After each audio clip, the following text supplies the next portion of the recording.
Hello, everyone. Welcome to our first stream at Sunna Studio. Yes, our first stream ever. Yeah. I'm my first stream ever. This is my worldwide debut. Yeah, the as a debut. streamer. Let's hope Quite we'll excited. see your face again and continue to see Yeah. these streams. Yeah. The idea is to do Yeah. a bunch of these, right? Like we're gonna do Yeah. multiple of these. Yeah, exactly. Video The idea audience is is- low. Was that sorry? Okay, Can you hear me? Yeah. let me chance it. Okay, maybe now. It's now good. Can you guys talk? Yeah. Like yeah. Let's see if it's okay. good. I'll stare Okay. at chat just to see if Okay, it on seems- they notify us. All good. It seems We're all like- good Okay, now. let me give me a second, guys, because we didn't figure that out. Because now I can't hear them, which is pretty important while Yeah. streaming. And Indeed, it is. top and bottom monitor.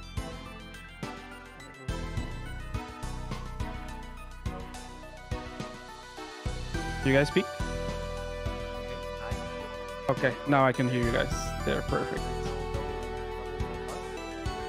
Okay, chat, can you confirm that there's no double audio?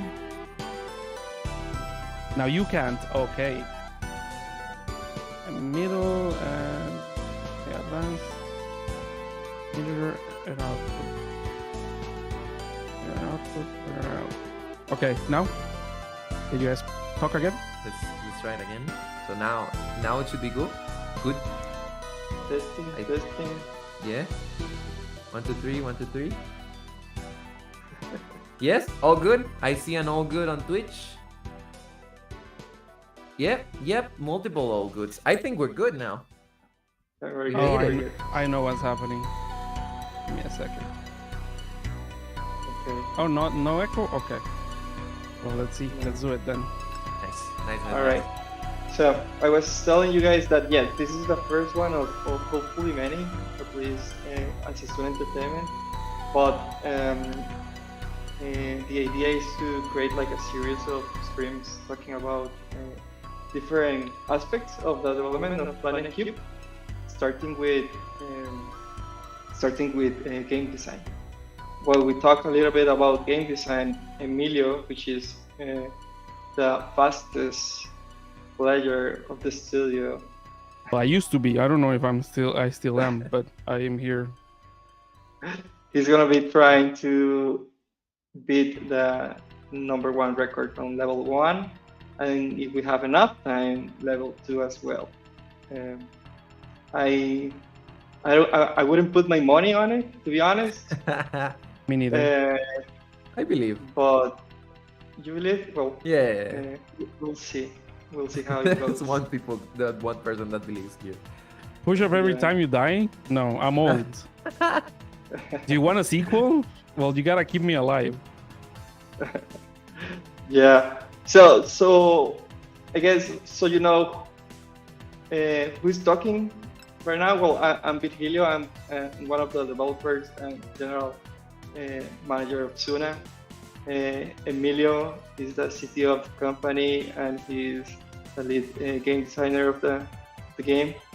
And then we have David, which is he's one of the animators. He took a big role in the animation, and then overall in the art of the game. So yeah, just shoot us if you have any questions about game design. Just put it on the chat. We'll make sure to cover that. We also have some topics on our side that we want to cover while Emilio's playing, and yeah, let's kick it off, Emilio. Let's Okay. do a try. Let's show them first the what's the score that you want to beat. Oh, okay. Give me a second. That's important. Yep. Let's check out the leaderboards.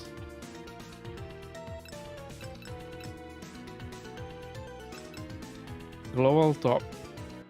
It's Leopatic, who actually has the top run on speedrun.com right now.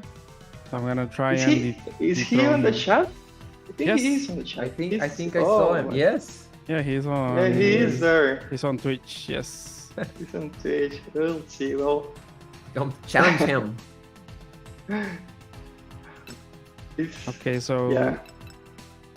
6:59, almost 7 minutes. Okay, I need to do less than that.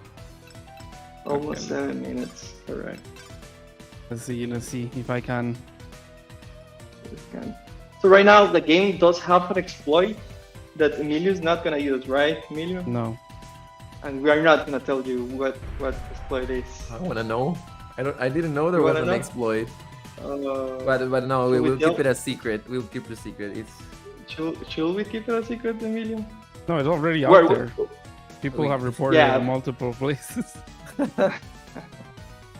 So basically, if you start moving while the level is loading, the timer doesn't start. So if you Yeah, are so in we- the loading screen, So something we designed, since we're gonna talk about game design, is that people could stay in this state and just breathe and be like, okay, I'm gonna start when I press the first key. So this, when we designed that, we didn't contemplate that people would be holding the key before the game loaded in. So obviously it never starts. In this level, it's not that big of a deal because you have to press up in the computer, but it is a bigger exploit on other levels. correct. Okay, so I'll do it. Correct. Okay, let's do go. Let's see. Do you remember at some point we didn't have the option to Oh no! skip the dialogues? Oh my gosh. I'm- Yeah, I'm- we didn't I'm- have we didn't have the option to skip the dialogues, which was like terrible. I wonder what would happen if we decided to leave it like that. People What will a hate nightmare. us. Yeah, correct. There's multiple decisions we made in the last days that people will hate us if we hadn't added. Yeah, exactly. I And mean, you might we think it's easy, but the whole thing about skipping the cinematics and the dialogues wasn't that easy at all. Especially because we didn't thought about it before we implemented it. So that's always a problem. I think the guy that did that is probably in the chat. His name is Pablo. It's one of the developers as well. Mm-hmm. The dialogue system was also one of the last things we actually added to the game, right?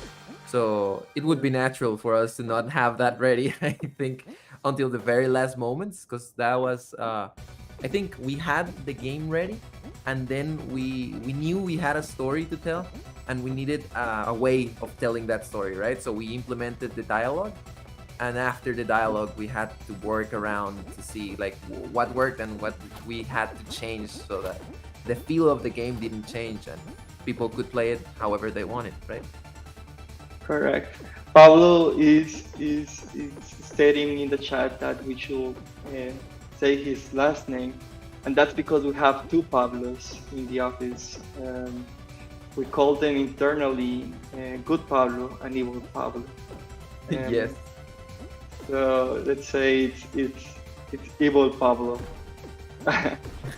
His last name is Pablo Rosales. He's in the chat. Or we could call him Too Steady. I remember when everyone started playing the game, that everyone in the team was getting into the different live streams, right? And I remember Too Steady appeared in every single one of them, and I didn't know who it was, and he said that he was on the team, and but he didn't give me any clue on who it was, so it was a mystery to me until later on. But we can call him Too Steady, right? Am I saying it correctly? The original evil Pablo. Just steady? Just Too steady? Steady?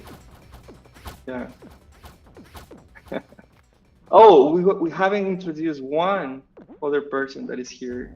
Let's call a person, which is Edge. He's right there in front of David. Oh, here, yes. Yeah, He's yeah. accompanying us.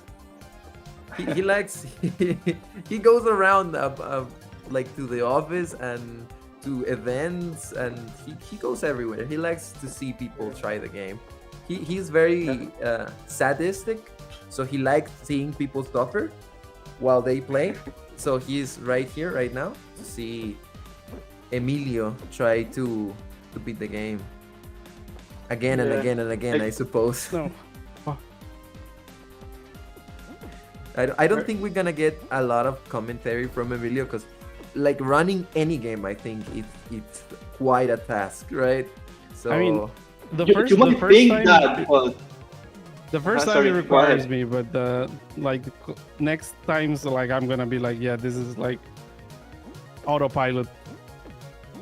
well, yeah, I don't know. Now that the game is out and I have seen a lot of people playing it, I have seen some people that are just so good at the game and they just talk while they're playing it, and yeah, it just always surprised me. yeah, Sure. that's a skill. Like I Yeah. can't. I thought can't honestly I thought trust. Emilio was the same. I thought Emilio was the same. Like he can talk while playing, but it seems like he can't. But I'm try harding right now. Right yeah, now he's absorbing the I mean, information. Streaming is like a skill, because Yes, you yeah, have to like, your brain needs to be in two separate places, like even three, because it's the game, it's talking, and then it's reading chat. And usually people choose one of the three to ignore. Sometimes it's like they don't talk, sometimes they don't read chat, sometimes they play the game like crap. So yeah. Yeah, there's Someone's multiple asking in skill the at the same chat time. if Emilio is the best. We don't know, to be honest. We have to maybe at the party of the launch. Yes. game, Yes, we'll I have agree. like a contest. I think that's the first thing to I do. work so bad Yeah. under pressure though. Like I feel like I can give a challenge, right? But when it's in a scenario where people are watching me, I do much worse. So I would like to try, but I know that I'm gonna suck when it's most important. There it is. I think that is skip, like from everyone that I've seen running, I don't think they have used that skip, so that's a new, I think, for people that are interested in the Yeah. speed running. That's something to take, I don't know, a note of. I think we have a question on the chat. Yeah, about game design. It said, game design question. Did you follow any structure while pursuing fun, like a core mechanic or design pillars, or pure random, whatever feels good? Whatever feels good. Let's see. While pursuing fun. Well, what I can say is that you don't always know, right? Because I remember that we had like a whole worlds that were done, and we played them like after we worked on the whole game, and we said, okay, these levels do not match the level that we need for the game, so we scrapped them and tried to think of new ideas. So Yeah. Then yeah, you know, like it's. I think a platformer, if you have obviously the character movement, which is one of the most important things, but also then the context in which that character is moving, and that comes with the level design. I think at some point we want to talk about the level design in more depth, but yes, we did have several rules of what we wanted to follow when it came to level design, and that helped us a lot to kind of keep the same standard throughout the game, and it wasn't like whatever the level designer wanted to do at that point. It was more like we had a plan, and we had a way to make levels, and to a certain extent the level designer had to kind of stick to that. Why? Because we have several level designers, and if every level designer did whatever they wanted to do without following certain structure, the game might not feel as let's say, what's the word? What's the word? Jeez, I missed the word. Uh, might not feel as standardized as it is, as it feels, or as I think it feels right now. Okay, I wanted to do an interruption. I beat the time by 7 seconds. I was gonna tell you, how dare you? It was But supposed to be The- a test run. No, in but the it's first a- try. It's the Yeah, first try, yeah. try. But I pressed go to main menu and that doesn't submit my score, so I have to do it again.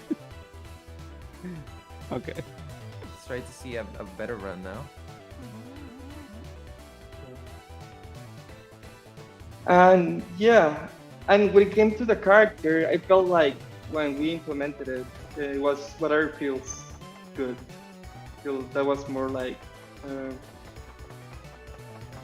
things like the speed of the character, how much, the height of jump, how it felt, the stomp. Those were more like a feel kind of thing. Let's see, we have another question. Do we have another question Yes, about? we do have another question.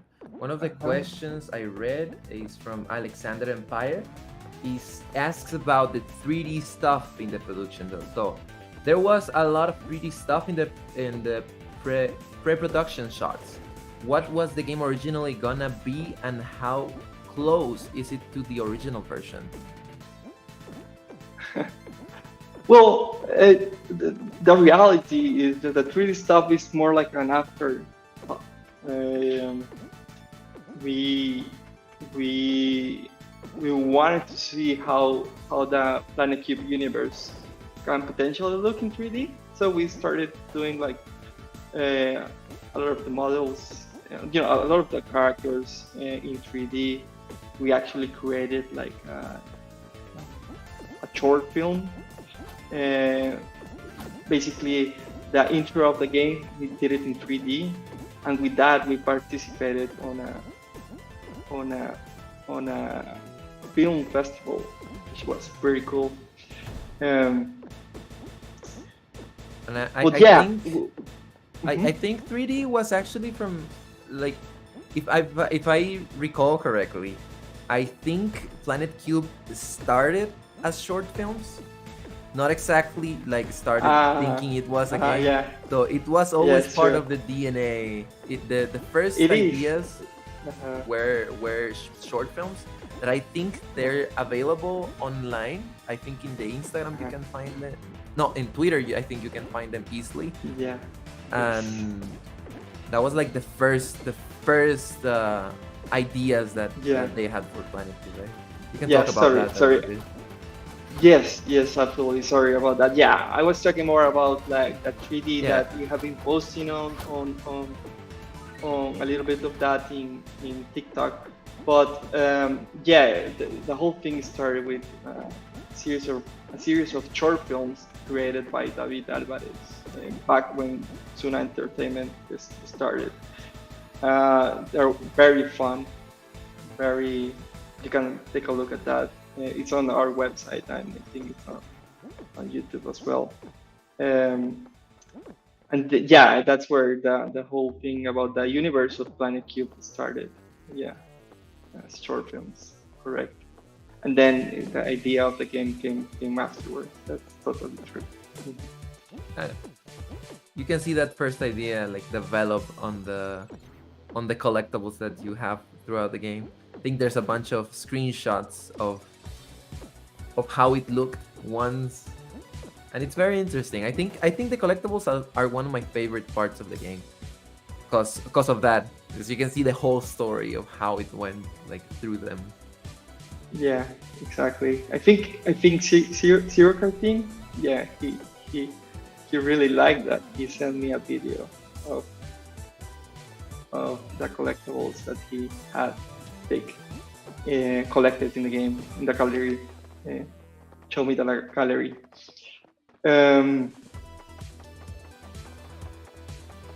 What would you guys say the most complex feature to implement for this game?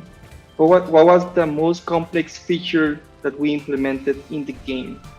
I think Edge. Um, yeah, I will say the main character, right? That's sort of like the most important one and the most complex one. Also, the pipeline to create levels. I think that one took a lot of time, and it was very yeah. helpful. You know what I want That's to a good ask one about? as well. I want to ask Uh-huh. about the water levels, because the movement of Edge, we have had multiple, of course, like platformers that use like this kind of movement, right? Jump and run. We start slow and we continue faster. It has a unique feel to it, but it doesn't have as a unique feel to it as the water levels. I think the swimming is very unique on how it feels on Planet Cube Edge, and I wanted to ask where those references came from, or how did you got to that point? Because I wasn't there for that part, and I think it's a very important part of the game, and it's very unique. So Yeah, I think for both, you might not see it, but for both, for the movement outside the water and for the movement inside the water, I had a very close look at the beginning to Mario. Why Mario? Because it is one of my favorite games, Super Mario World, the Super Nintendo one. And yeah, I remember like taking videos of how Mario was moving, tried to kind of generate a similar feeling to for Edge and for the water as well. Then it evolved. It evolved, and I'm sure it doesn't feel like that, like Mario. Um, but particularly for the water, we didn't have much reference besides that. To be honest, it was more like Emilio and I, and just kind of feeling it. We wanted the character. Uh, we knew that the water levels were going to be a challenge because no one likes water levels, and we knew that our game was very fast paced, and we didn't want to lose that. We try to make sure that even if you are in the water, you can move as fast as you can towards any direction. So if you play a water level in Planet Cube, you can see if you press down and jump, you move fast to the bottom. Same thing with the dash makes you move very fast horizontally, and hopefully the idea was to make it feel like you can move very fast in the water. Hopefully, Yeah, you so did a good job. I remember we were discussing when we were like thinking about water movements, because we hadn't. I remember like we hadn't programmed anything in the water, and we knew we wanted to do movement, and we were like, okay, so what do people hate about water levels? Because levels are universally hated, and then we just like we're like, okay, I think what people really hate is that they're slower, because like when you're playing like a Mario game, the funnest part about playing a Mario game is swimming upwards. Like I remember playing the original Mario game and having the blooper squids, and you have to avoid them by swimming upwards. But the worst part was when you had to avoid them by swimming downwards. So we kind of went like all directions, and we were like, okay, you gotta be able to move quickly wherever you want, and yeah. yeah, I think that's what eventually made the feel of that unique. We have another question from Zero Karting. In how did you look for balance in difficulty? That's a good one. Well, I mean, there is like an analysis of the overall difficulty of the game, that we can like have a long conversation about. But when it comes with, I think your question is more about the level progression and how I don't know if that's what you're referring to, but it's very hard it's very difficult to make like a good difficulty here. It's not an easy task. I have been in several games where you start to do this planning and then trying to measure what difficulty means by type of character or the length of jumps, or and it's always like it never works. It's more like a feel to it. In Planet Cube, we decided that yes, we wanted to make it feel accessible at the beginning, so the the early levels are easier. But that's just like for level 1, 2, and 3, and for I guess for the rest of them, difficulty might feel a little bit similar. So we get to a peak and then it stays like that. And what we change is more about different. You have to get used to different game elements, and that's where sort of like that difficulty comes from, and not necessarily to make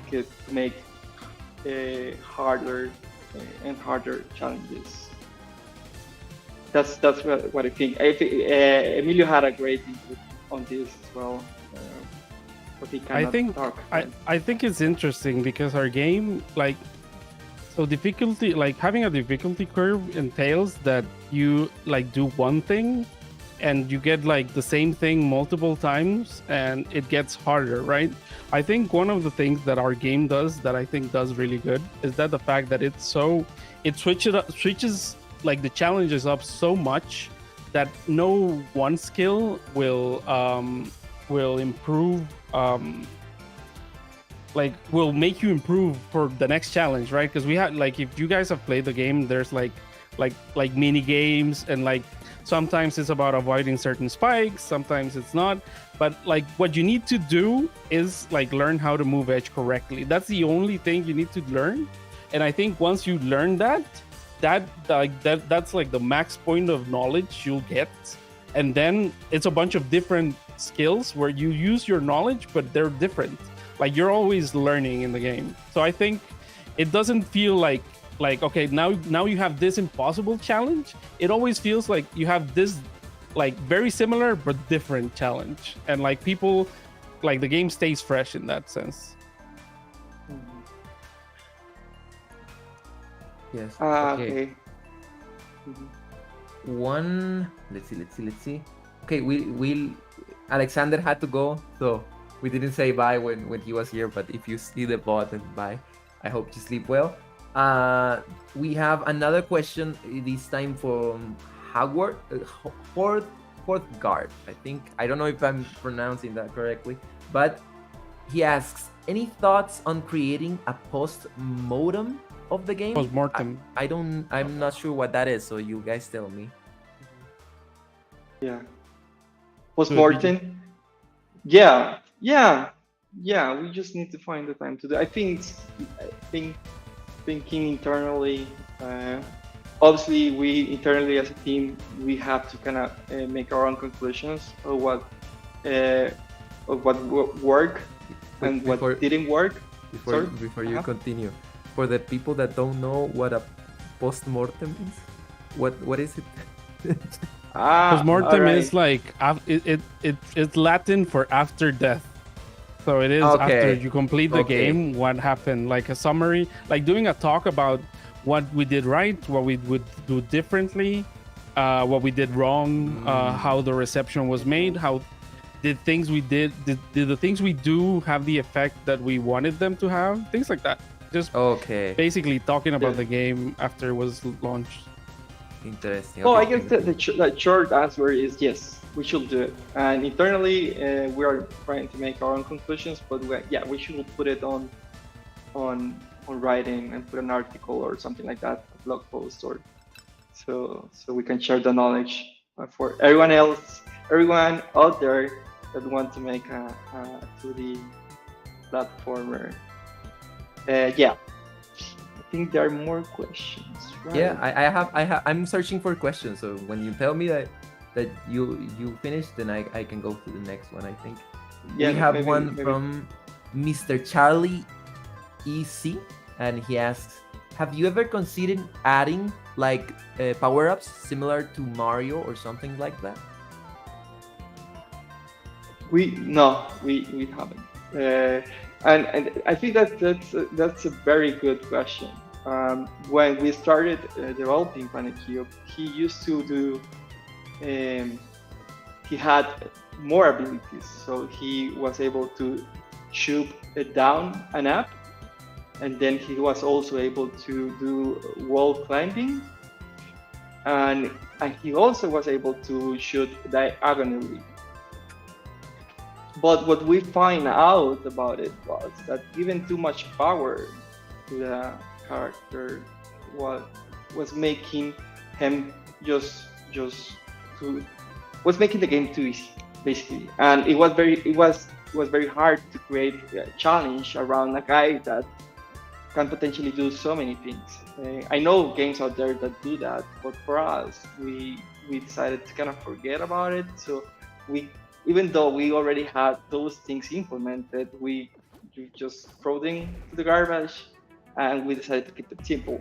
And I think it applies to those power ups as well. At some point, we have the grenade, which is I think the last thing that we got rid of, and the reason that we got rid of that was that it wasn't adding anything to the experience that we were creating. And I don't know. We just had to think different things. I don't think we're gonna add power ups, to be honest. And I think like, it works how it is. Yeah. Even Edge, which is a pretty simple character, which can only like shoot, jump, stomp. Like even with that few mechanics, people still forget like some of them across the game. So if you saturate the character, people will need like it's very difficult to take advantage of all of them. So that's like even in the subway level, we have to like give people tooltips like you need to stomp for this section, because people forget, because it's understandable. They do a lot of like one or two actions, and they just like they're in their brain, the character only does those two actions. So it's easier if we have few mechanics but we use them than if we have many mechanics and we just never use them properly. One of the things I like about Planet Cube is like when you play a game like Mario, right? You have a very, very simple character which runs and jumps, right?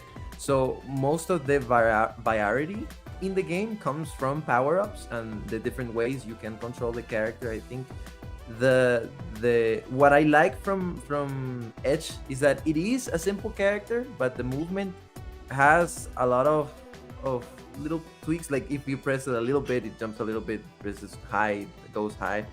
And what it has, it's a gun that has like little things that you can perfect.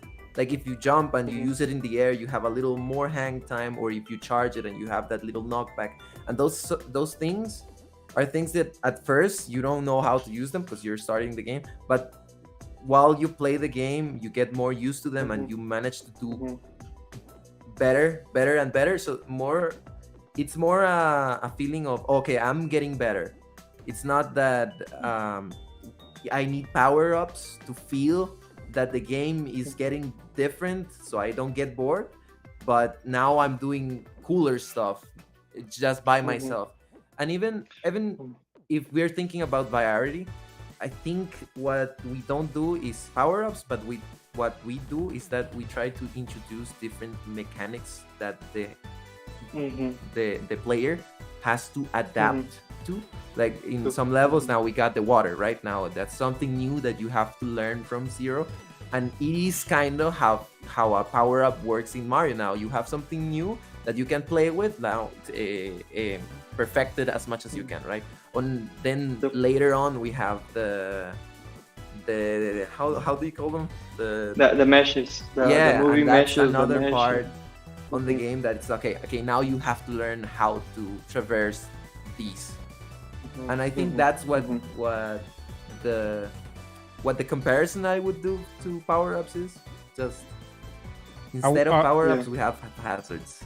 I want to do like a small intermission because I saw that somebody asked what was the mechanic you feel more like Five Head, which is like very smart about.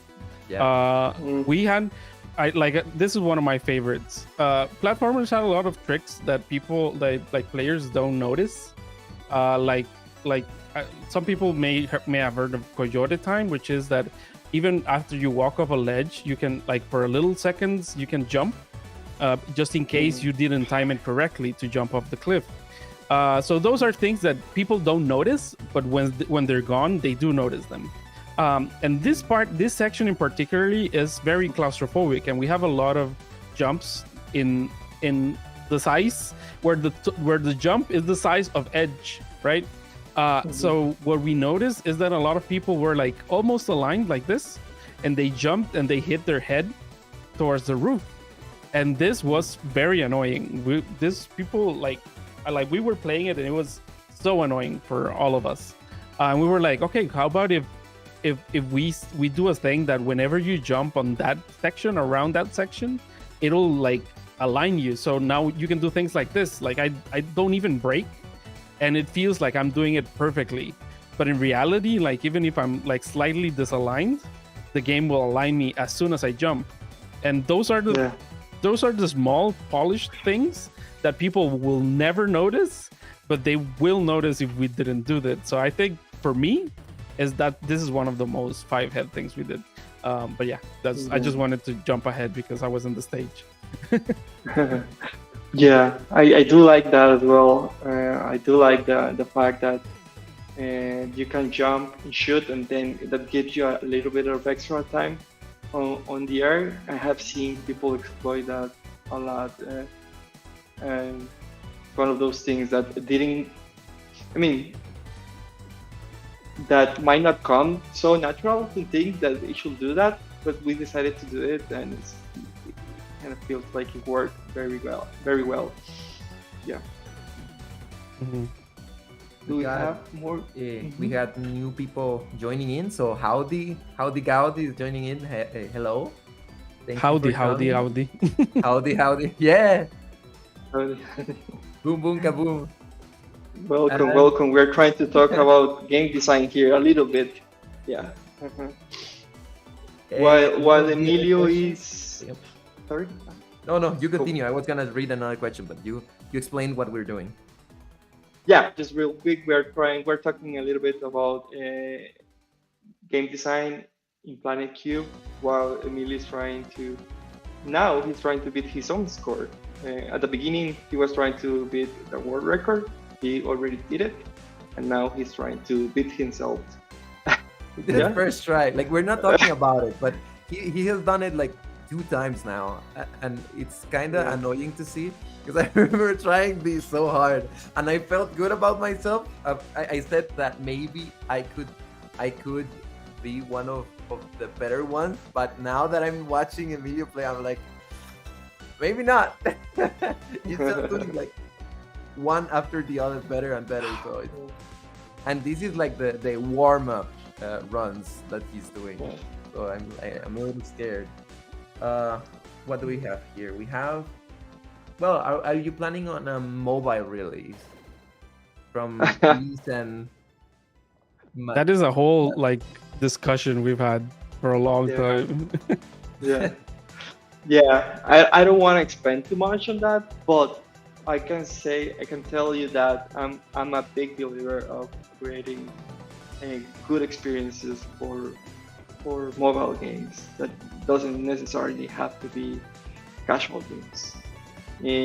Even though that I don't picture exactly Planet Cube how it is right now in mobile, I can see a variation of it in mobile, and people more casual. More of a casual player enjoy it, but yeah, not exactly the same game, because I think it's just too complex for the run, due to the control scheme and the difficulty. Yeah. What else do we have? Let's see. Cactus Bear is chatting right now. Cactus Bear is the guy that worked on the music and the sound, like everything you hear on the game. I think he has touched, so he is in the chat right now. And we Yeah. have also, let's see. I believe I read another question, but I can't find it. I think at some point, Zero Cartoon asked if we. We wanted to share our level design pipeline. Yeah, exactly. Hello. I think that's pretty cool. I mean, I don't think it definitely got better with time, I believe. And that the way that we kind of work on different rooms and then we stitch them together for the export. I think that was pretty smart. And for a game like ours, it's a must for sure.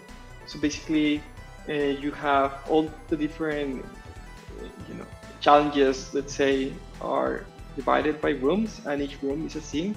And if you had that, if you had like a whole level in one scene, it will be impossible to kind of have several people working on different things on a level, right? Because the way Unity works is that basically you cannot have two people working on the same thing at the same time because it will give you conflicts.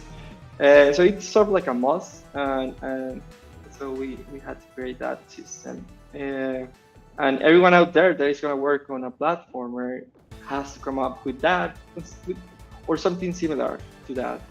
I don't most think it's people... sort of like innovation, because that's sort of like how you have to do it. But yeah. I think the reason why we had to innovate in a way in that sense is because most games that are like ours are level based, right? Because every challenge is a level. And since we have like big levels, which each room is like a challenge or a level in those other kinds of games, we had to like figure out a way to put them all together. And I think that's why we had to like make something new. And it's funny because the result is we have what's called non-Euclidean places, where sometimes rooms don't make sense, but people never notice. Like if you picture our levels in a 3D space, sometimes they don't fit. But our system works so well, people notice, which is great. Yeah, I mean, I remember there was a big effort on making it at least believable that the way you were going through the level kind of matched the way that the structure was supposed to be. So I know in some levels it does, like it takes a little longer than it should to fit perfectly, but there is a structure there that we try to follow. So it's not an accident that feels that way. Yeah. We definitely did some work on that, but like yeah, I think if we connected all our rooms, we would find a lot of rooms like getting inside each other. I guess that's one of the things that you can see on the gallery as well. I think we have like I think we do, right? David? We have like the different levels, the map of the different levels. Yes, I do. And, so yeah, if you manage to collect the collectibles. Oh yeah, I'm not sure if they are in the collectibles. We do maybe, have it, maybe. but maybe they are not there. Okay. Well, maybe we should just share them in social media. People can see how. Yeah. I guess there's another question. Whether? Oh no. Well, no, never mind. Sorry. Have you gotten all the achievements? Okay. We got the Horde card asked a while ago, like if there's a way to see like in which section he missed a collectible. So I think there is a way, but it's kind of like guess-like, right? Because if you go to the gallery, they're all they're all put in the order that you collect them. So if you see a hole in one of them, that means that in between one collectible and the other collectible, there was one collectible that you missed. So you know that in that part, there you need to search closer. Yeah, it's kind of weird because you have to like it requires on you trusting yourself, because you're like, okay, I'm missing the fourth, but how do I know this collectible is the fifth and not the fourth, or is the third or not the fifth? So there is a little bit of like guesswork, but it is the best way to figure it out. We've actually seen streamers who are missing collectibles find them that way. Yeah, and well, another thing that maybe Emilio didn't show there is, just to be more clear, is that each of the rows there represent a level, and might be obvious for the ones that have played the game, but for the guys that haven't, that's the way it is. And a nice note on that is that it wasn't like that. I think it was like a last minute change that we did put like the collectibles in that order, which ended up giving the idea, well, that opportunity of people finding out which collectible they miss in that way. But again, it wasn't like that at the beginning. One of those decisions that worked out very well that we made at the very end. One of the things Fenrison, I'm messing it up, I'm sorry, Fenrison said, according to the when we were talking about the mobile port, that I agree with and what he's saying, is that he's saying that the mobile port, like the game we have, is very reliant on the control. It has very tight controls and it uses the full screen, so it would be hard to translate that to a phone where not all the digits are like very snappy and fast. So it is a difficult No, thing. I absolutely agree. That's why I pointed out that that it wouldn't be the exact same game for sure. Oh, well, but there's also like phone support controllers now. So there are like hard platformers that have come out on mobile. I thought, Dead Cells is crazy, the amount of cells that they have in mobile, and you might think, no, it's just too hard, but I don't know. I think I have to play it to see what they did. I guess they also have like a huge fan base from the the console or the Steam version, and then they. I don't know, maybe that helped a lot for them to have some success on mobile, but it does prove that a hard platformer can exist in the mobile world. But again, from my perspective, we shouldn't do it that way. We should change the game so it works better in mobile. Yeah. Okay, we have now White El Otus. White Lotus. So he's saying congratulations on the launch of the game. So thank you very much and welcome to the stream. And what else we have? Okay, I'm gonna ask this again. This is to steady. I'm gonna ask this again because I asked Video once. Why did you decide to add knockback when using the charge shot?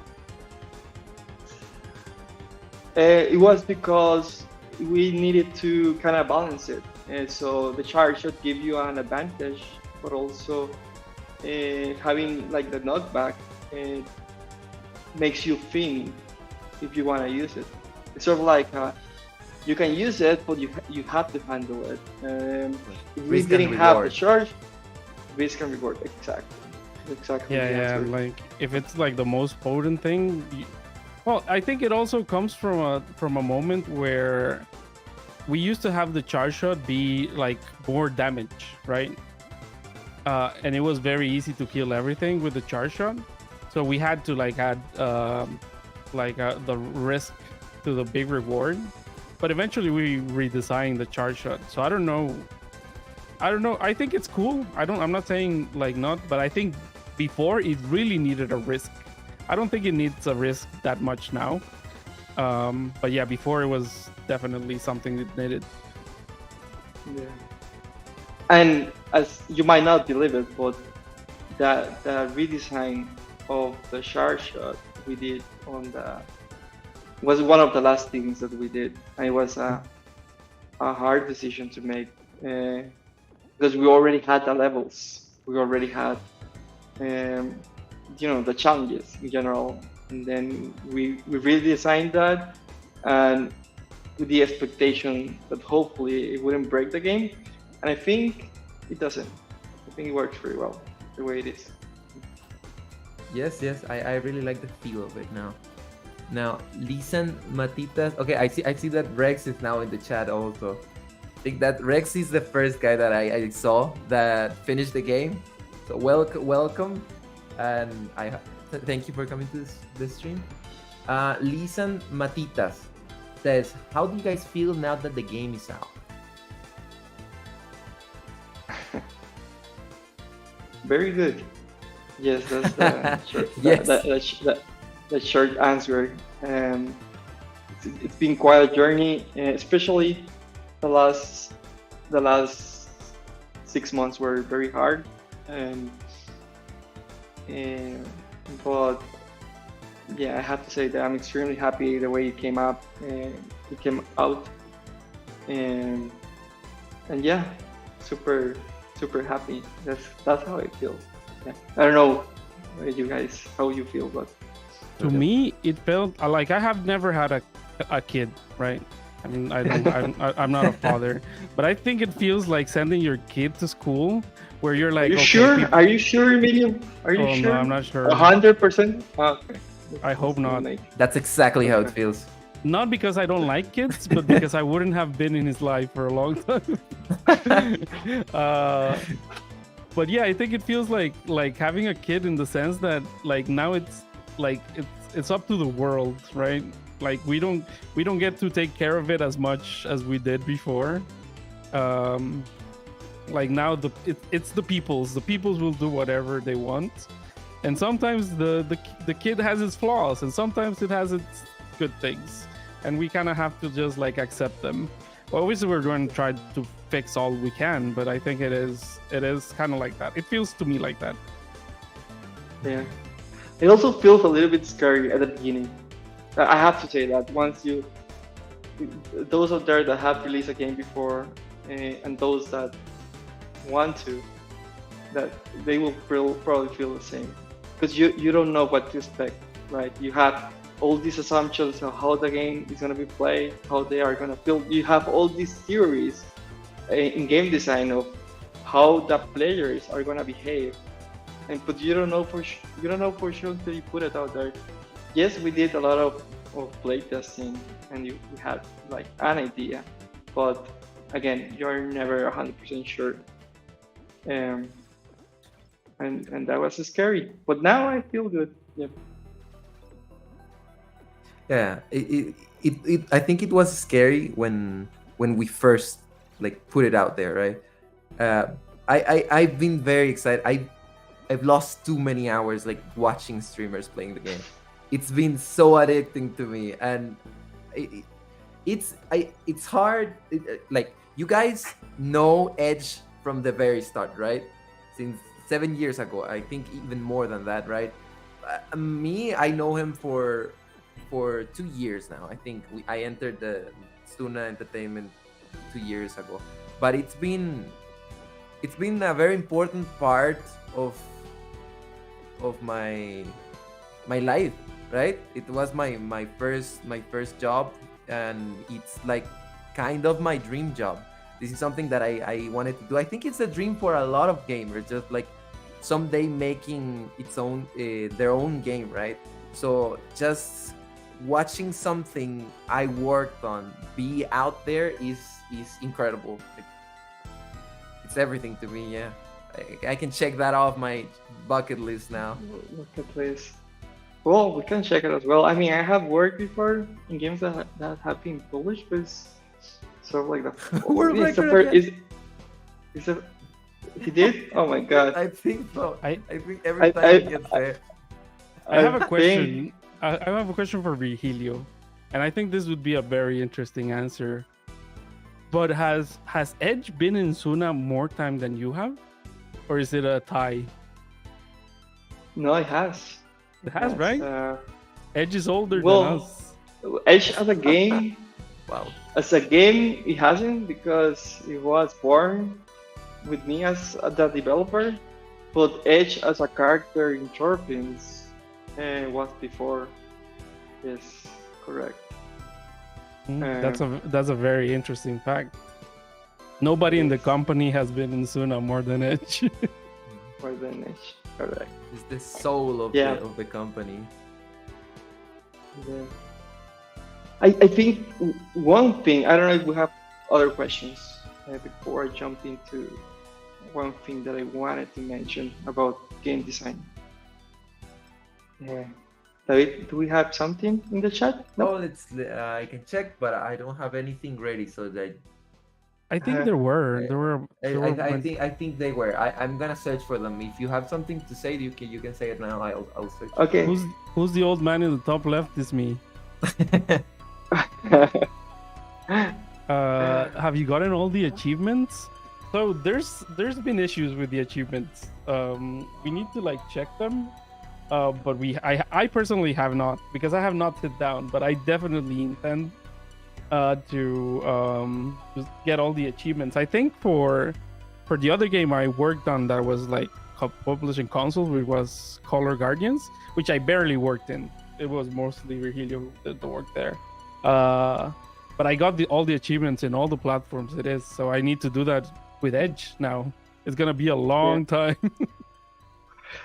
Yeah, I think there's an important question there. It's related to the soundtrack. Yes, Cactus Bird have uploaded the original soundtrack to Spotify, and there is a bundle on Steam that you can get the game and also the soundtrack, or you can just get the soundtrack if you want to. Yeah, it's out there. It's available now, so go and get it. Also, Zero Karting asked, was Switch the hardest port?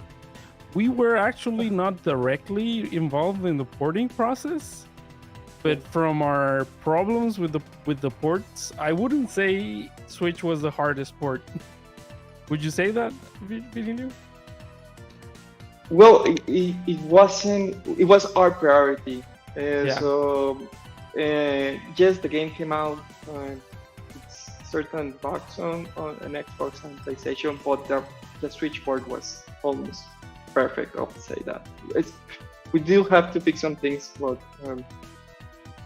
yeah, we were in charge of that Zero Card team. It was the publisher, the one that was kind of handling that. So we'll need to ask the porting team. Yeah. I would say I think Sony was the port that almost gave us a heart attack, though.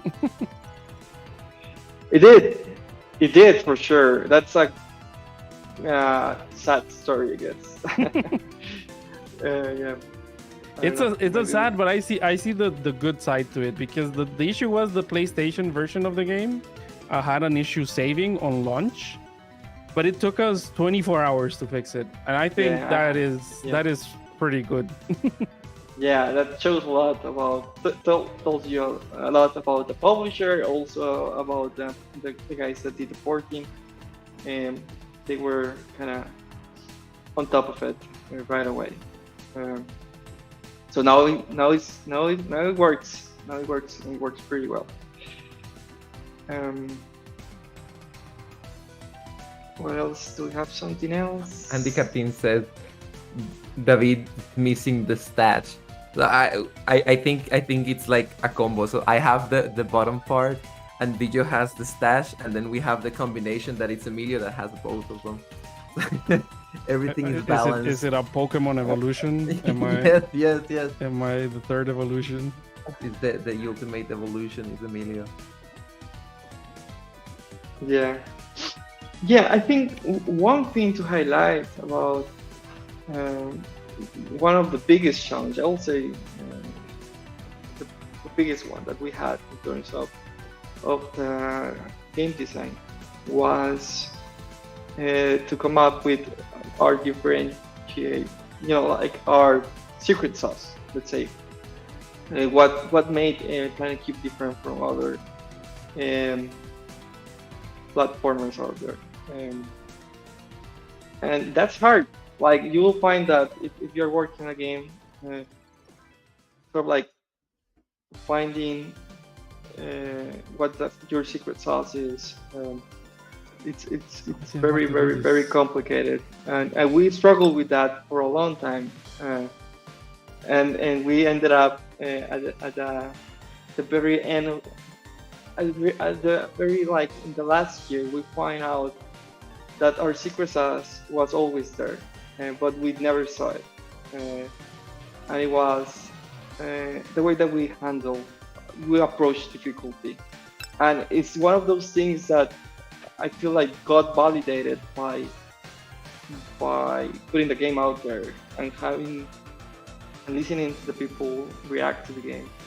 And the way that we handle our checkpoints and our philosophy of helping the player traverse the game instead of trying to make them die, um, kind of make us a little bit different from other precision platformers. And I don't know, Emilio, if you have anything to add to that, but yes. I really like That- what Virgilio said to me one of these days. He said, like, I think we did this so correctly that we may have set a new standard for hard games. 'Cause I think people like hard games. People like enjoy the feeling of progress. What frustrates people is cheapness and repetition, I think. And the fact that we have a little bit we attack those issues, I think is like really makes us stand out. And I think people sometimes compare us to other games which are hard, but it's like a very different level. Like I always say, like when we started taking the game to conventions and people played the game, they immediately noticed it was a hard game. But the first time they died, like they were like, you could hear them like breathe out of relief when they noticed that the checkpoint was right next to where they died. They were like, "Oh, I expected this game to like put me at the very start of the level," and like we still hear about a bunch of that. Like people are like, "Well, like the bosses, I thought like I expected you to have to beat the bosses in one go." So I think everyone is pleasantly surprised, and people who are good players don't mind it. They're like, "Okay, yeah, sure." I think nobody likes repeating parts. Yeah. Why am I doing this? I was gonna ask, right? Are you going for all the collectibles? It's reflex. Yeah. We have now Rolsot on the chat, so thank you for coming. He says, having lots of fun with the awesome game. Thank you to all the team. Thank you so much for playing it and liking it so much. Yeah, thank you. We have a tech question also from Horthgard. We have a tech question. What did you use for the source control? How did you avoid conflicts? Yeah, that's for you guys. Okay. Yeah, we use Git. That's sort of like that technology. The client that most of us uses is SourceTree. So yeah, that's the answer for the people that have worked in software or games in general. Well, not everyone, but And conflicts were not as common because of how we structure the game. That is also a very key point. Because in most games, and I think Virgilio can attest to this, we've worked before, usually the conflicts are basically because people were working on the same scene. And we still had those, but I think obviously the system mitigated that a lot. Yeah. And also, maybe I'm stating the obvious, but a good use of proper prefabs, in most cases, you didn't have to change the scenes, right? Because everything was on prefabs. That helped a lot as well to avoid conflicts.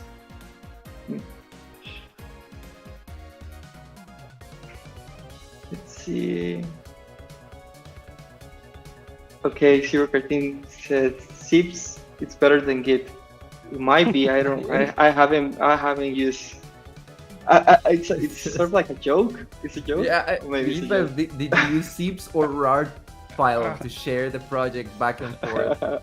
Virgilio has never been in a Uh, game jam apparently where like you like here's the entire project in a zip file in a USB drive, like you put it together. That's how Yeah, it yeah. works. Yeah. No. First thing you do in a game jam is set up the Yeah. source control. Nah, you'd never do that for sure. Right. Okay, there you go. Yeah, tortoise. Yeah, I think we have used like tortoise is the thing that we use in the other in Fairplay, right? I think so. In Windows. Yeah, I think we use Git. With tortoise. Matitas asked if Emilio knows the game like from memory now. If I If you what? know the game from memory.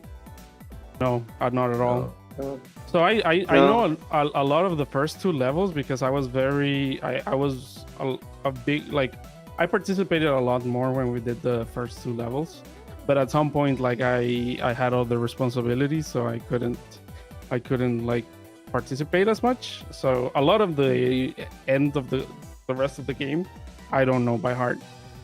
Yeah. But we do have one team member that you just have to share like a screenshot and he'll tell you Yeah, exactly what where room it is, what number. Yeah. Yeah, Exactly. That's Steven. I don't know. He's in Steven. the chat, but Yeah, Uh, Alcatraz. Alcatraz, he does know everything, pretty I much think- everything. I think he's And- the one that like most of the levels on the game he did, like he worked on most of the levels. Yeah. It's crazy how much he did. Yeah, we have to do one of these to talk about level design and how we approach it and the rules that we follow and how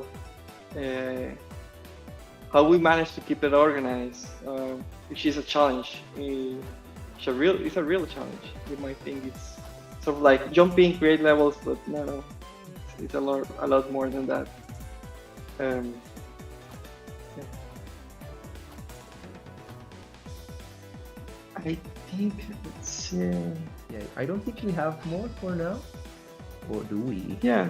No, We have like in case nobody asked, we have a lot of subjects we wanted to touch, like the pixel perfectness. We can talk about that. Oh yeah, we can talk about that. So Yeah. I mean that's mostly a you a you problem, right? So we did It's- the game working on like 32 by 32 kind of like, so sprites. It's like, how do you say it? Quadricula. It's like made A grid. of cubes. It's a grid, right? Made of cubes, and each cube is from 32 by 32. So the character is like around that height, and most of the tiles are 32 by 32, and everything is 32 by 32. But one of the things that was important for the game to be like good, to have the feel that we needed it to have, is for the pixels to never end up like in an in-between in the screen. Like maybe you can explain it more technically, but we had to make the 32 by 32 pixels look like 32 by 32 in every single part of the game.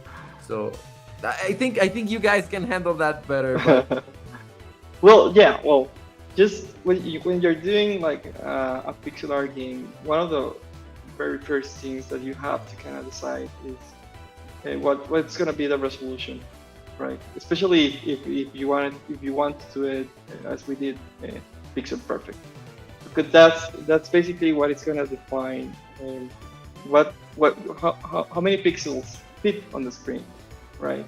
It has in terms of Planet Cube, it has a lot of consequences when it comes to how fast the character moves, how high it jumps. Because think about it, I mean, like edge is 32 by 32, a little bit more than that. And then the height of the screen is 4 680, Emilio? What's 360. 360? 680 by 640 by 360. Uh-huh.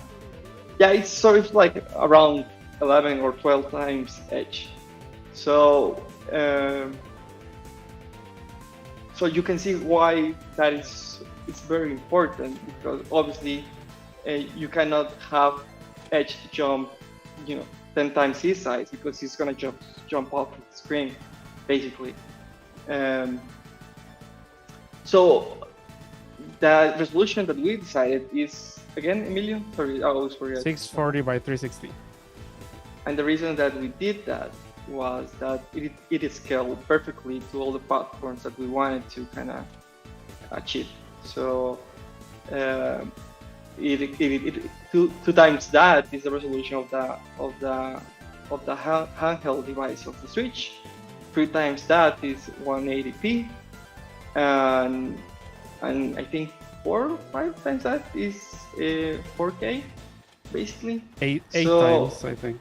8 times that is 4K. So what it means is that you just have to multiply by an integer the resolution of the game. It will always look like entire. How can I explain it? it will always look kind of smooth, right? So if you were running the game at the basic resolution, I'm making a mess. Yeah. So I think Emilio is gonna explain it better. But if you run the game at the basic resolution, obviously 1 pixel will mean 1 pixel. But then if you run it on the Switch, 1 pixel will become 2 pixels, 4 pixels, I think. Right. Yeah. Okay, I'm done with the level. Okay, so basically, there's two kinds of pixel art games. The pixel art games that don't care about pixel perfectness, and the ones that do. So what does that mean? If I have 2 pixels in a game that is pixel perfect, like no pixel can be halfway through another pixel. They need to be perfectly aligned with each other. So that means there's always 640 by 360 pixels, and nobody's gonna go out of that grid. So why is that such a big part of the game, and why did it bring such problems? Because the game, when I started working on it, the game didn't use that amount of zoom for the characters. So because we cannot zoom out or zoom in, because the pixels are the pixels, we cannot make them bigger or make them a quarter or a half a pixel. We cannot do that. Like, the pixels needs to be always 640 by 360. And the fact that we did that, it basically, like, that was, I don't know, like a lot of work and a lot of care and a lot of polish that went into it. And it's just like, I remember talking with Virgilio and we were like, maybe a lot of people won't notice this, but the people who do notice will appreciate it a lot. And it also helps a lot with the clean look of the game. It always scales properly, as Virgilio said. So 360, if you multiply it by 2, is 720p. And if you get 360 and you multiply it by 3, it's 1080. And from 1080, you can multiply it by 2. So that's 3 times by 2, then it's 6 times. That's 4K.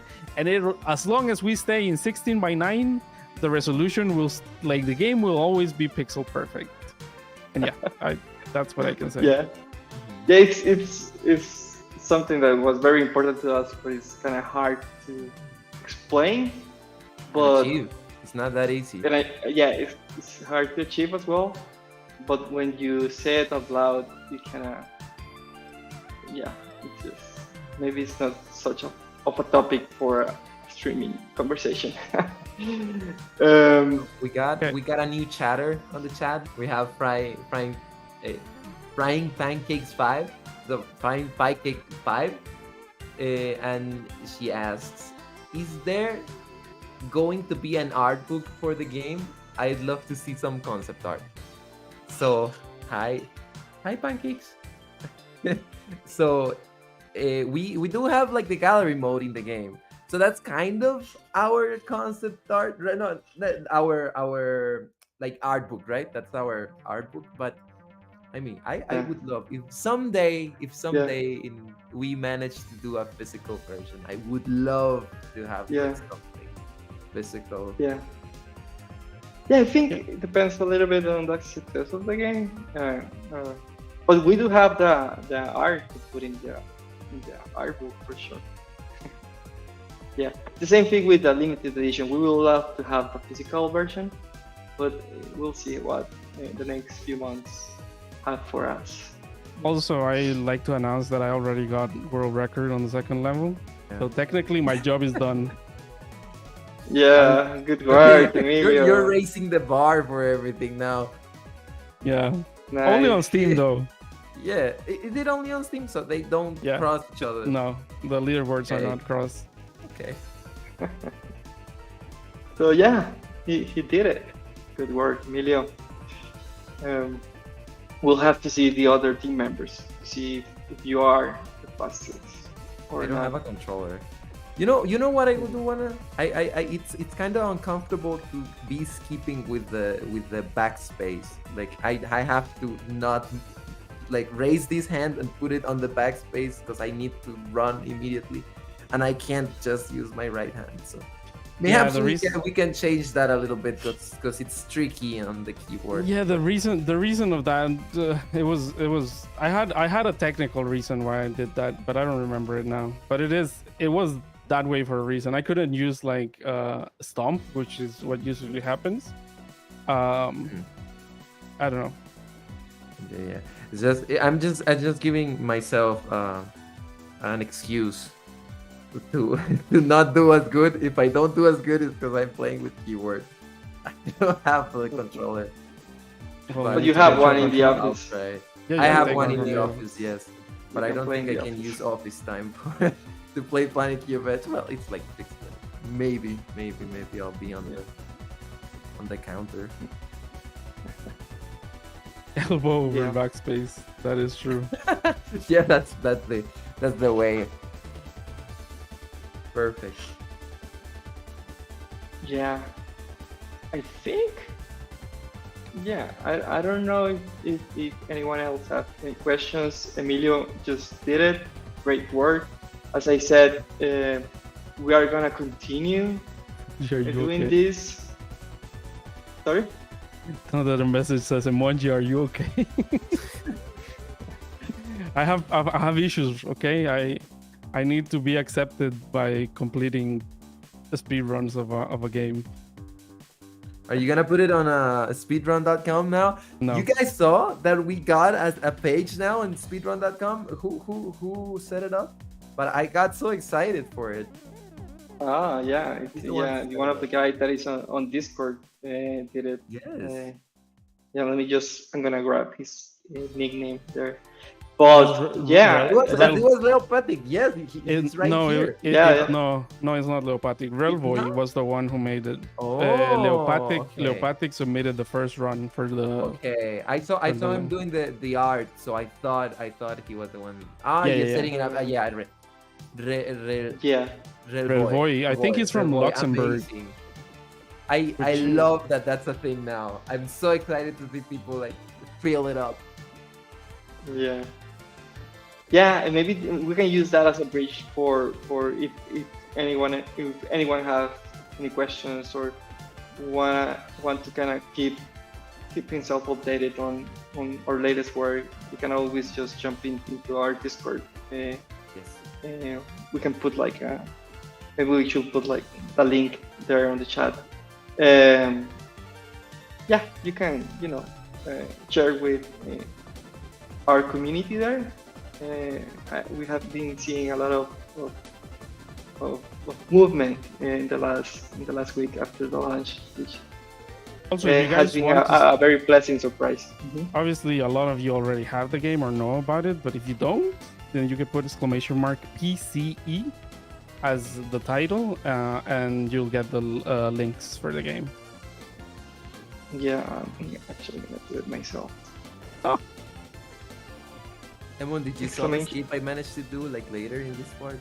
I sent it. Yeah, on the train one. Yes. Yeah, I saw it. It's too risky for me to try it. But I got it on the third try. I don't know if it's that reliable. I couldn't do it on my keyboard, but it's because I'm not used to the controls. But yeah, it's too risky. I think I need to analyze because the enemies have like a certain rhythm. So I think people could do it. It definitely can be consistent. I'm trying to get the words on What's the Discord. world record? For level 1, it was like 6 minutes 22 seconds, and for this one is 8 minutes and something. I don't remember. Obviously, I don't know if it's a world record because our leaderboard only contemplates Steam or PC. But we'll like that's the best guess I can give you right now. Yeah, we're actually right now working on the patch for to integrate the leaderboards on Switch, Xbox, and PlayStation. It should be there very shortly. Yes. What else, guys? No, don't you have a list of things? yeah, What More else can we things. talk about? We have the keys for a platformer. What do you think are the keys to a good platformer, Emilio? Oof. That is a very general question because unless we're talking about precision platformers. Precision platformer. Okay, precision platformers, I think snappiness needs to be a thing. Like the character needs to do exactly what I tell him to do. If I do it I can short hop consistently. Like if I change direction, it should work. If I jump, it should do exactly what I do. And I think, and this may be like a hot take, but I think cheapness should not be in precision platformers, even though a lot of them use it as a very big tool in their design. But I think cheapness kind of gives the responsibility for deaths for the game. We always said like when people die, they need to blame themselves, not the game. They should never say the game killed me. They should say I died, because that's kind of like a complicated feeling. Because if they feel like their death was out of their control, then they're like, why would I continue doing it if the game is gonna continue being like this to me? Yeah, absolutely. And I'll add that it's again, that's more of a level design thing. But one thing that we always try to do is that the solution of the problem should always be there visible to you. It's not hidden, and it's hard. It's very hard, especially when you don't have a lot of pixels on the screen. But hopefully we did a good work on that. I think in some levels we might have some issues, but in general, I think we did a decent job doing that. I also think variety is very important in platformers, and I think this is like something that Mario figured out a long time ago, where they have like a level and they add something, and a new level and they add something, and the castle works in this way, and this castle works in that way. So they always keep it fresh because you don't want like the same like challenges, because it's like since like platformers are generally about jumping and moving, you don't want to have people get bored of doing the same thing. So I think that is also like a very important part of what a good platformer is. Yeah, and you might like ignore this, but the camera work is very important in my opinion. Like I always kind of try to always told the level design thing. I told myself because I design levels also myself, and that's sort of like my take. I don't know if the guys kind of share that with me, but I was always a fan of the levels where we don't move the camera, where the whole challenge is there, and you don't have to move the camera at all to see everything, because it has some.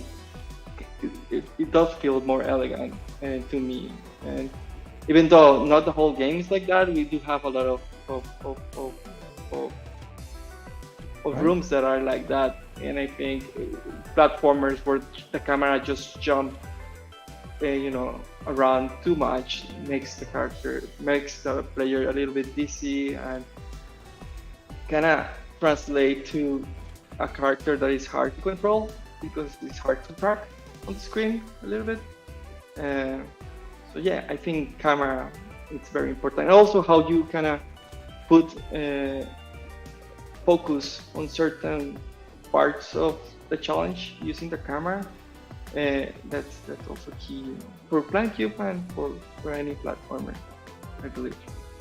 I think if any of you is interested in like 2D games and their cameras, there's like a really cool article that has GIFs from a bunch of 2D games, and they analyze each one of the cameras, and it's like great, like to see how complex each of the cameras is. Yeah. Yeah, it's one of those things that are very complicated, but people often just overlook and just. Yeah. I like 2D games and cameras. Yes, I like 2D games and cameras myself Go hand by hand. as well. The creator is the developer of Phoenix Rage. Ah, The, yes. Yeah, The he knows professor- that. the other Yeah. Costa Rican precision platformer. Nice, nice. Correct. Yeah. No, I'm playing. No. Yeah, Andres, the art. Yeah, we have got so many good comments about the art. Yeah, we want to do like an episode just talking about the art, to have the artists here, to have Juan, David, Pablo, Steven, and all the art team here to share how they did it, because they did a great job. Yeah. Yes, the art is a bunch of work has gone into it, like from the very start. Like it Yeah. looked so different, and to what it Yeah. is now, and the complexity it has now that it didn't have before, right? So there's a Yeah. bunch of stories that we can tell just talking about the art. I know that's Yeah. we will not have trouble just filling up that episode. Yeah, I mean, the Cactus Bear says cameras are something one doesn't notice unless they're bad, and I have to agree. Like, I think everything. yeah, I think in game design- applies to most of things, but I did have to say no one has talked about the cameras in Planet Cube, at least on the streams that I have seen. So we're good there. I'm very happy. Yes.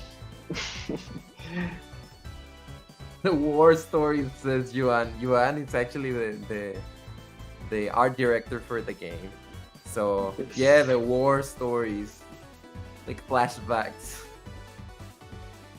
of the war. They're gonna come here and complain about you, Joan, during the art. the art. I don't get it. What do you mean, like that? Maybe I'm missing. What do you mean, like the worst? Okay. I know. It's war, like the war that- people like It's that sort of like an soldier. expression. Yeah. No, the soldiers that come from the war, they tell about, oh, I remember when I was in the war, and Yeah, they they do. like. Ah, yeah. Okay. It has Except to be- this, in this case, the war, PTSD. the war is Yuan. Exactly. Yeah.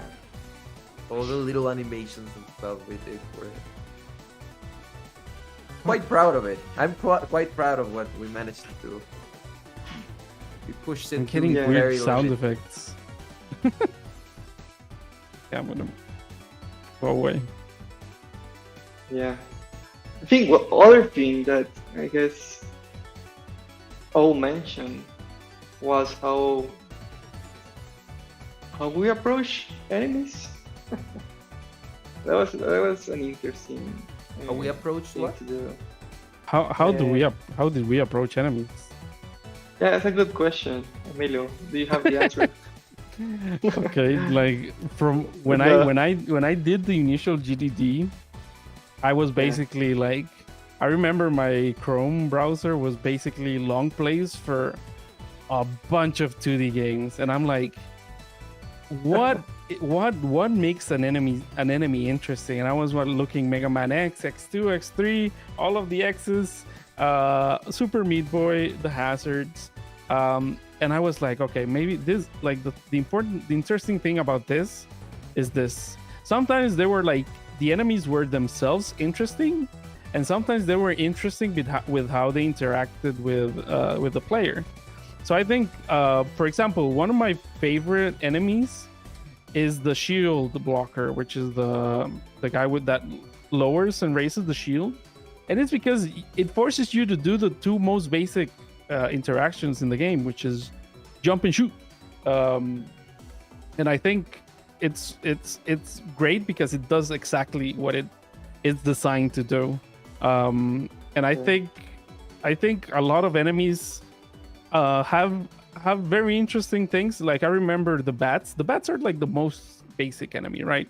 That's like an enemy you'd program first in a game jam while making a platformer, which is the enemy that just chases you and it goes through walls, etc. But the most interesting part about the bat is that when I remember when we had the bat for the first time, and I just placed it in a level, and it felt very different to have like the bat in front of you than it did to have the bat on top of you. So, because obviously Edge can only shoot forward, so I think it's very interesting how even in the last level, people die to the bats because of how they're placed. But like in the first level, like they're like pretty easy to manage, and it's just like it's literally the same enemy, it's just different placements. Yeah, I think when we were thinking about enemies, or when everyone, if you're making a game and you're thinking about enemies, I guess one thing that you have to think about, or you have to put yourself in the position of the players and how they will beat it, and how that interaction is any different from other enemies that you have already designed. Because obviously you don't want to make enemies that feel the same way that other enemies do, and it's hard because Edge doesn't have like a lot of special abilities, right? It's the things that he do are basic, right? And to come up with a good variety of enemies that Edge will potentially approach in a different way was really a challenge. And that's one of the things that we try to make sure of, that every enemy, to a certain extent, demanded something different from a player perspective. And obviously that helps a lot in order to kind of create different levels. And you combine that with hazards. And a lot of, because for example, the meshes can be seen as a hazard, but in reality, they're like an extension of Edge's movement. He moves differently there. So how are the enemies, like how do the enemies work when you're like in a fence? How do they act when you're in a moving fence? Like a lot of the levels in the end are a lot like bullet hellish, because like you move very chaotically with the meshes, so you need to like decipher, like be careful with your movement in an environment that makes your movement very hectic, which is the moving meshes. So I think you always need to think about how people are going to interact with things. It's very easy, like for example, it's very easy for us. It would have been very easy in this part because we don't have the gun yet, right? And like the first thing that like people who have never seen anything from our game do is jump on top of a bat. And the fact that the bat doesn't die like imprints in their brain. They're like, okay, no, I cannot jump on things. And that changes a lot of the interaction of how the game, the player is gonna approach enemies from that point onwards. they're like, okay, now like if I wanna damage them, I gotta stomp them. And yeah, it like, because the player cannot interact in that particular way, and I think is, yeah, the interaction is key, like knowing how the player is going to interact with you, with each thing. And the funny thing is, it's just an assumption, right? Then you find out when you play test it, and then, or you put the game out there once you publish it, that you end up seeing people just interacting with the enemy in a way that you never thought it will be possible, and it's funny to see that. So I guess you can think about it to a certain extent, but then just trust that players will find like ways that you never thought that can happen, ways on to defeat the enemy that are just different from how you think or thought. They will make it feel good.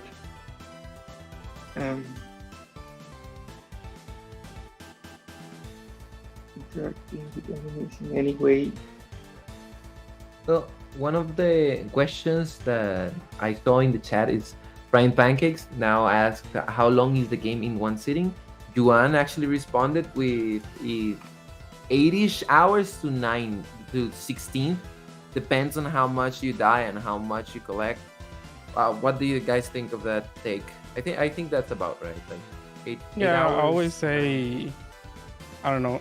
It's very difficult for me to say best case or worst case, but it's from 8 to 16 hours. Like the speed run is 2 hours actually.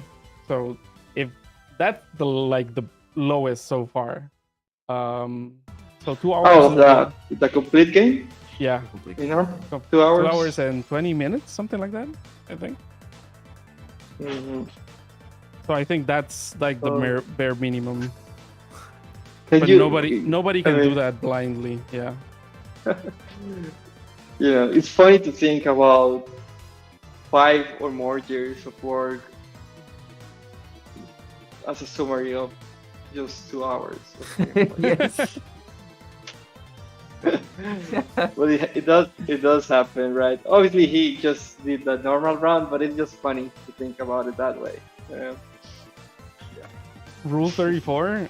We have a Rule 34. It's not pornographic, but it is Rule 34 in spirit. Somebody made fan art of Edge and the main villain, like being all kawaii to each other. First day, right? It was. Yeah, like, it was on launch day. They are fast. They work fast. Yeah, she did it live on stream. I saw it happening, and she was like, "Oh my god!" She was sexualizing the villain. She was like, "Oh my god, who is that? He's hot." And I'm like, "Stop sexualizing the main villain. What's wrong with you?" The cube. No. But it was very funny. I don't know. Yeah, I think we should. You collision pest collision. Oh no. Yeah. The cube's raised genitals is not canon, okay? So we're not gonna talk about their collisions with each other. Yeah, I think we could keep this to 2 hours. So maybe I don't know if you guys have any last questions you want to do before we leave.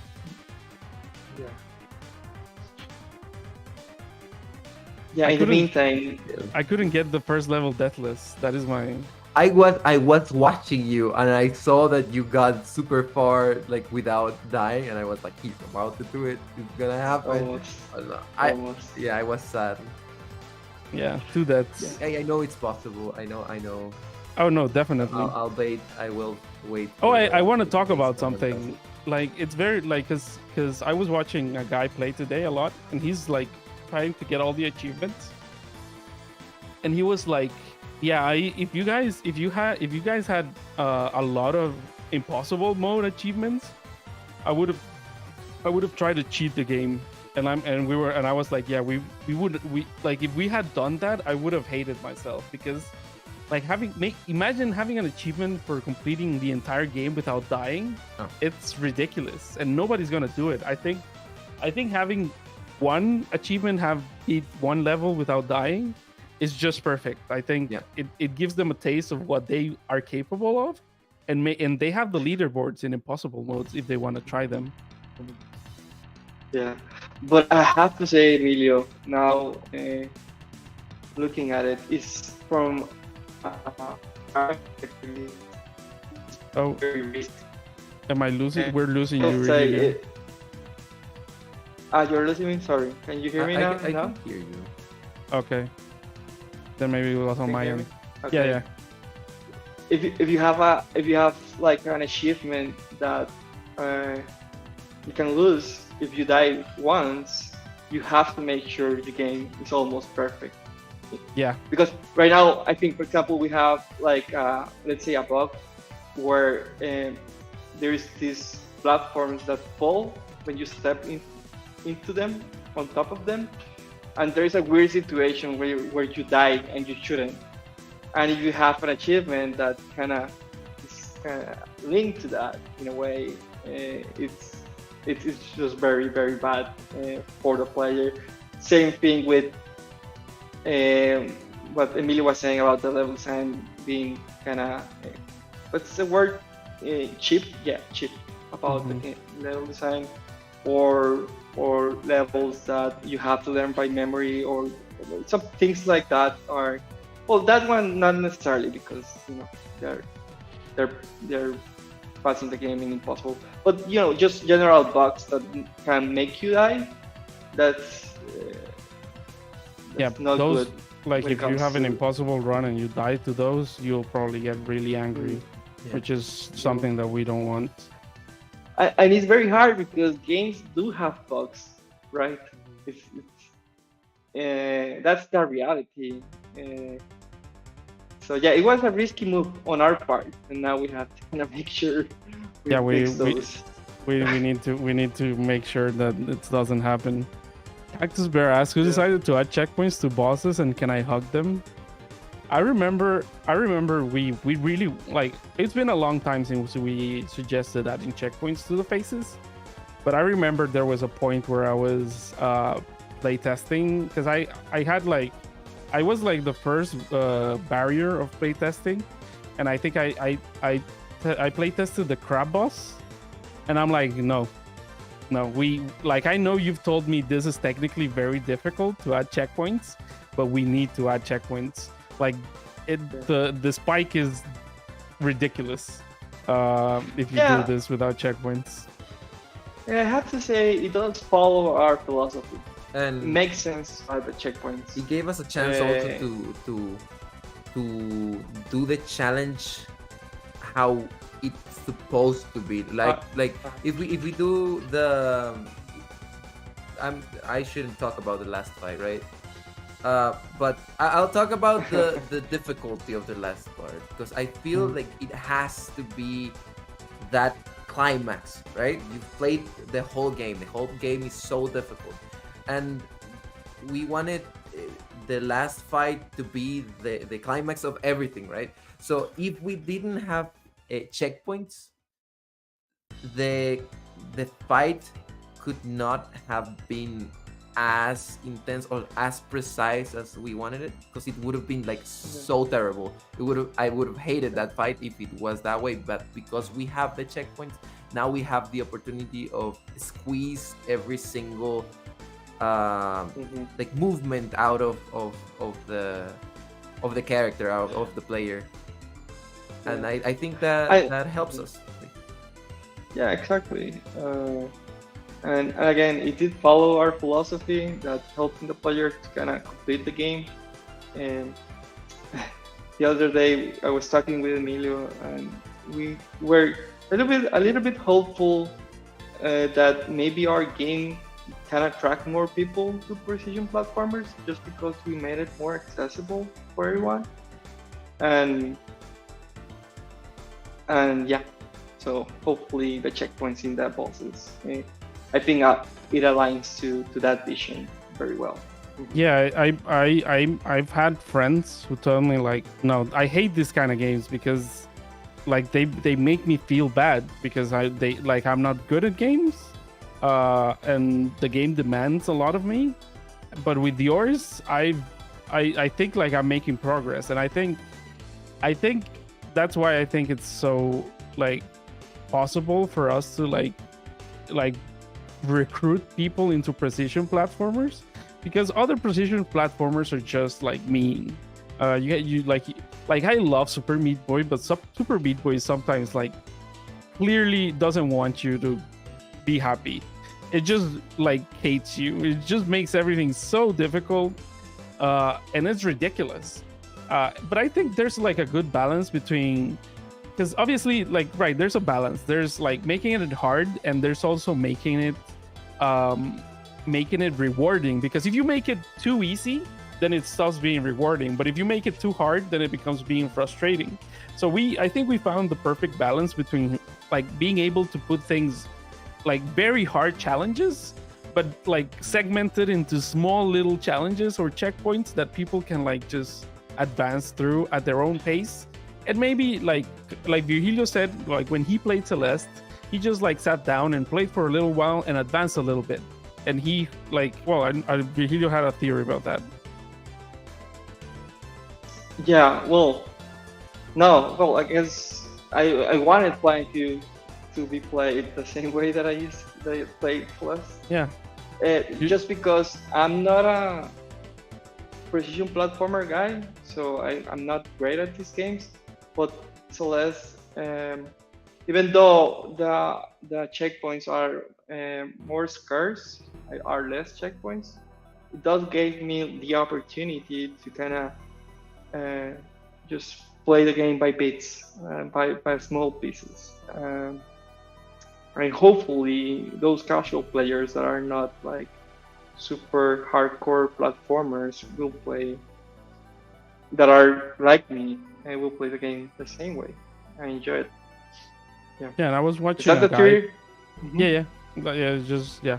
I was watching a guy playing it on hard mode, which is that you only have one checkpoint per level, and we have obviously very big levels at some points. And I was like noticing, like, yeah, how hard games try to wear down the player. They're like slapping you, and they're like, give up, please give up, and they're like, because like I remember playing Mega Man 9 and I died, and I have to like start from the middle of the stage, or even from the beginning of the stage. And it was like, okay, I did this a 1,000 times, and you were like sometimes so tired that you died in places that you already did like perfectly, like most of the time, but you were so worn down by the game, like having you repeat those things, that you were like, okay, no, I'd like you eventually get tired. I also remember playing a game called Trials, which is a game where you're like riding a motorcycle, and the game is like really difficult. I loved it, but at some points I was so mentally exhausted that I had to like stop playing and resume it the next day, because the game like wears you down. You're like, you need to be perfect the entirety of the way. You cannot like just be perfect on this section. You need to be perfect all the time, and that is exhausting mentally.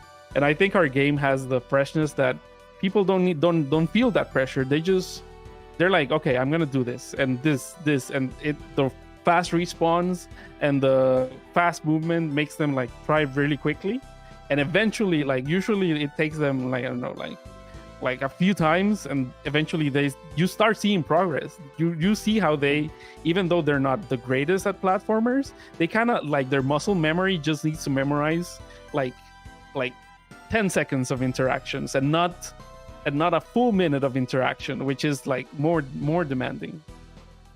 Yeah, and I guess I do have to say, like, it's not like there is a good way or a bad way, right? It's clear. It's just more about the vision of the game, what the designer wanted to invoke in the players, and that's our take, or let's say, hopefully, our fresh take on precision platformers.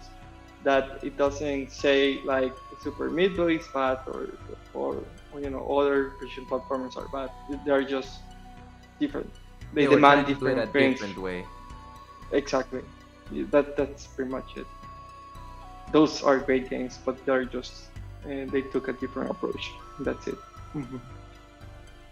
All right, I think we are a little bit over. No, we're No, we're almost exactly 2 hours. at 2 hours. I do have to thank everyone. This is my streaming premiere. Yeah, I said Yeah. it right. I The don't know. debut. Yeah, the Yeah, debut. we're gonna do more of these. Yeah, exactly. We're gonna do more of this with the different members of the team: level design, programming, um, art, uh, and art. We'll talk about animation, which is something that people have enjoyed a lot in the game. Oh, we so could also have one for bosses. That could be a very interesting one. yeah. A lot of things to talk about in Planet Cube. And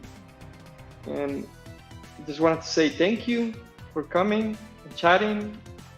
We had a great time. Emilio did great against my expectations, to be honest. I told you, I believe. Yeah, you believe. I didn't believe. I didn't believe either, so no worries. Yeah, and no, yeah, just wrapping it up. Thank you guys again. Yeah, if you guys are are interested in more streams, please do either follow us on Discord or even follow us in Twitch or YouTube. We will definitely be using the same channels to continue presenting. But I think the most accurate way to stay on top of things is probably our Discord, where we will announce them with anticipation and also on the day of. Yeah. Oh, and I don't have. Obviously, remember that the game is on Steam and Switch, PlayStation, Xbox. Go Basha. check it out. Basha is asking for the Discord. I don't Yeah, know if we have. I'm gonna put it. Yes, I'm on it. I think I have it perfect. here. There you go. That's the Okay. Discord. Perfect. The game is everywhere. Yeah. Well, yeah, like Steam, Switch, Xbox, PlayStation. So Yeah. All right, guys. Oh, Thank yeah, you, we have- everyone. if anyone on here right now doesn't have it, there is we are in the last hours of the 20% discount. So Yes. if you Go, want go, it go. now is the time to get it. If not, then you can buy it afterwards with the Yeah, and even if there's no discount, it's very cheap. Yeah, it is. I've bought games for I don't know, 20 years now, and it's $15 for 16 hours of content is ridiculous. It's Yeah. less than an hour. It's less than $1 an hour. So, and it's not just because I made the game. I'm talking of as a consumer. Yeah, right.